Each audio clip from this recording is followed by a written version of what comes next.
Harley Earl was probably the most influential man in American automobile design. A lot of people share the spotlight, but don't kid yourself. Bill Mitchell was the driving force. Everybody will light up when you say Zora Ark is done talking.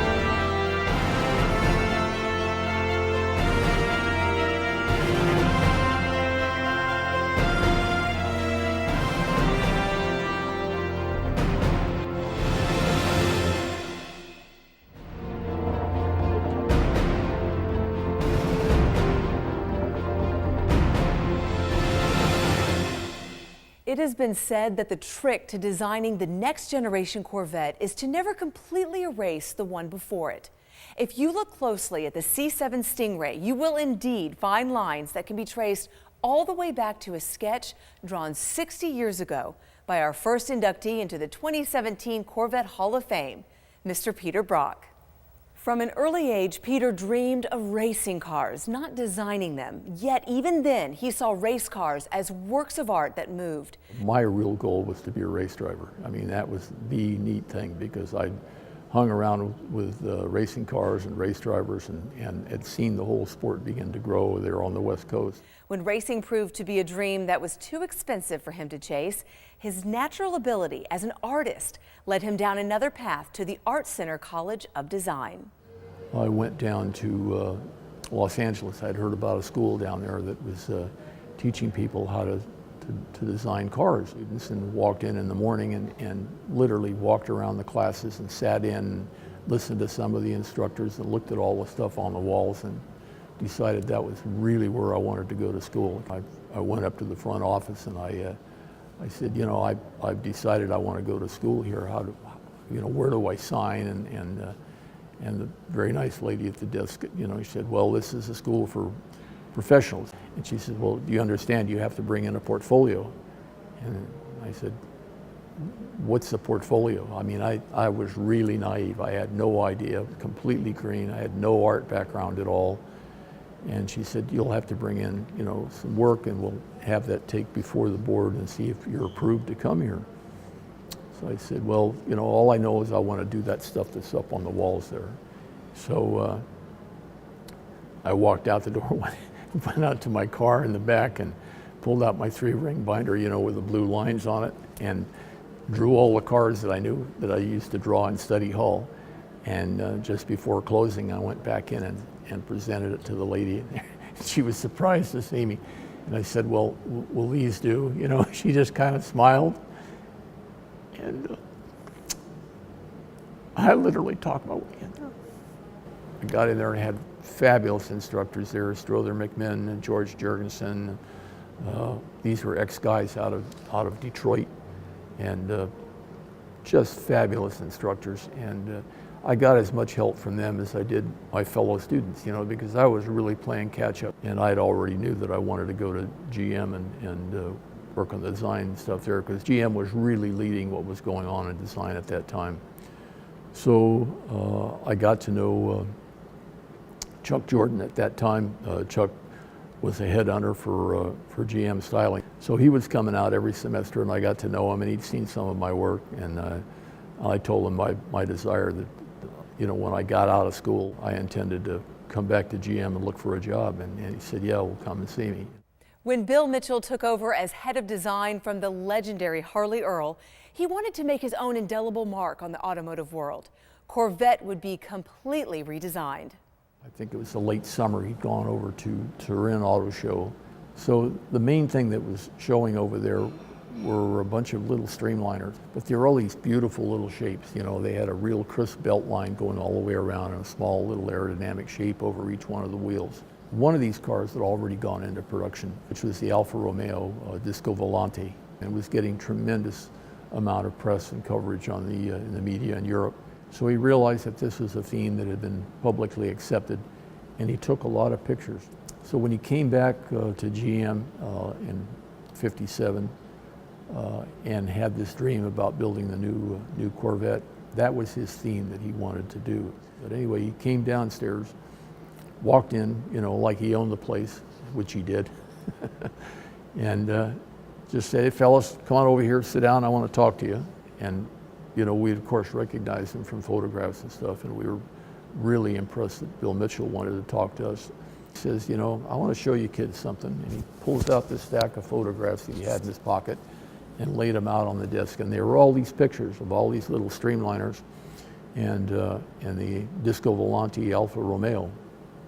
And he says, you know, I want to work on a brand new Corvette. And as you probably know, the whole Corvette program has been cut off. We aren't doing any performance cars around here at all. But I'd like to do a concept. I'd like to think about the future. So he said, I like this theme that's here. We've got a very crisp belt line all the way around the side of the car. We've got these little shapes over the wheels and stuff, and I want to do a coupe, and that's the direction I'd like to go. Other than that, it's up to you guys. Let's see what you can do. So I'm going to be back in a few days, and put your best work up on the wall, and we'll take a look at it. And we're absolutely blown away that he's asked us to design the new Corvette. So we began to put all of our work up on the walls, and we had the walls really papered. So by the time he came back next time, he looked around the walls, you know, very quietly, and then he began to walk around the room. And he walked around looking at everything very, very carefully, and then he began to make a second lap, and he came back to one of the drawings was up on the wall, and he said, who did this drawing here? And I looked over, and it was my drawing, and I raised my hand. He said, he just lit up on it. Boy, he pulled it down off the wall, and he said, yeah, this is the direction I want to go for a new Corvette. This is going to be the direction. And it's interesting to look at that sketch today because it hasn't changed. You know, this is November '57, and all of the iterations that we went through, we had to please everybody. We had to please Ed Cole, but Mitchell loved this particular design, and then came back in and said, okay, you know, the next stage is we're going to do a scale model on the thing. And I was pretty excited at that because now we're going to get in to do it in 3 dimensions.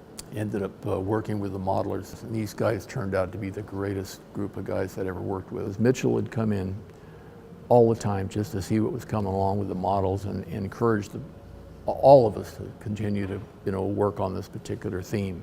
And then he came in with the big news, and the big news was that he was able to buy the SS chassis and explained that that was going to be the chassis that we would build a new Corvette on. Management had pretty much discovered what Mitchell was going to do with this new Corvette, and they said, you know, if you really intend to run this car, you know, you're going to have to do it on your own. You cannot put the Chevrolet name on it. You cannot put the Corvette name on it. We are out of racing. So Mitchell invented the name Stingray for this new car. At that point, my Roadster, the XP87, got moved upstairs, and the project was then turned over to Tony Lapine and Larry Shinoda. You know, when people ask, you know, who really designed the C2 Corvette, Bill Mitchell designed it. We were the interpreters for it. While the final look of the second generation Corvette is rightfully credited to Bill Mitchell and Larry Shinoda, you can't miss the design direction that began with Peter's drawings and the clay models that followed. Perhaps that is why car designers even today look back on Peter's work for inspiration. The most iconic Corvette we have at GM Design, the most revered Corvette we have at GM Design, is the 1959 Stingray show car. And we have pictures of that car all through our hallways, conference rooms. It has been the absolute most timeless Corvette, some would tell you, ever done. And I think a lot of that goes back to obviously Peter Brock's sketches, and that, you know, there's a gesture, there's a feel, there's a sense of line work and spirit in those drawings that is just so key to that car. And each time we tackle a new generation of Corvette, we're usually measured up against the 59, which did turn into the 63 that influenced, you know, future production cars like his work really did. All designers have a story about how a car or cars that kind of transformed their idea of where they wanted to work. For me, it was that Stingray. I saw that car and I knew I had to work where that car was done, no matter what. So his work sealed the deal for me. I knew I had to work at General Motors.